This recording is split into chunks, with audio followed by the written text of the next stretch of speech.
How to open a demo account on MetaTrader 5. For that, first of all go to your App Store, then on the searching bar search for MetaTrader 5. Then there you will see Get option. Simply tap on it to install MetaTrader 5 application. Once it gets installed, simply tap on Open. Once you open it, you can see here a pop-up of Open a demo account. Simply tap on that.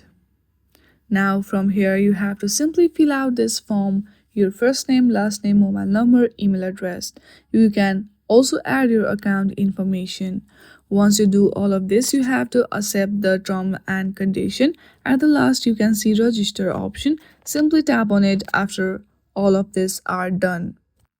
In this very easy step, you can easily create your demo account on MetaTrader 5. I hope you like this video.